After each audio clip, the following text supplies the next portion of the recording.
D'une manière générale, un préjugé est un parti pris préférentiel, qui peut être favorable ou défavorable. Mais le terme de préjugé fait le plus souvent référence à une opinion négative, non fondée sur des faits ou l'expérience formée sans motif, valable ou sans connaissance suffisante. Les préjugés ciblent des groupes ou des types de personnes plutôt que de répondre aux personnes en tant qu'individus. Les préjugés s'expriment généralement par des sentiments, des opinions ou des attitudes déraisonnables et hostiles à l'égard de groupes ethniques, raciaux, sociaux ou religieux. Les préjugés ont joué un rôle important dans l'histoire des religions, certains défendant même les actes de préjugés au nom du christianisme. Il est bon d'examiner ce que la Bible dit des préjugés. Les êtres humains ont une tendance naturelle à avoir des préjugés à l'égard de toute personne différente. L'Ancien et le Nouveau Testament ont été écrits à des époques de l'histoire de l'humanité où des préjugés raciaux, nationaux et sexuels étaient monnaie courante. Les femmes étaient traitées comme des biens et l'asservissement d'autres nationalités était fréquent.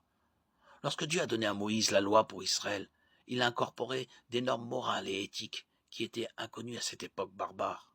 Deutéronome 4:8. Dieu a décrété que son peuple serait différent des nations violentes et impies qui l'entouraient. Lévitique 20:26. Une partie de cette différence réside dans la manière dont ils doivent traiter les autres. Les étrangers parmi eux doivent être traités comme leurs propres frères. Lévitique 19:34. Ce qui élimine les préjugés de leur rang. À l'époque de Jésus, les préjugés entre juifs et non-juifs et samaritains étaient répandus. Les juifs détestaient les samaritains et considéraient les non-juifs comme impurs.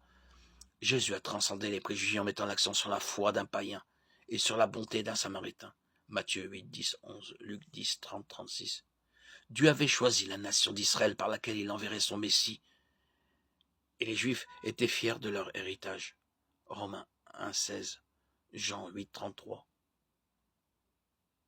Au début de l'Église, les premiers Juifs convertis au christianisme pensaient que le salut de Dieu n'appartenait qu'à eux. Mais lorsque des non-Juifs ont commencé à répondre par la foi à l'Évangile, les préjugés juifs enracinés ont rapidement mené à la discorde et la controverse au sein de l'Église. Acte 11, 2, 3. Acte 15, 5.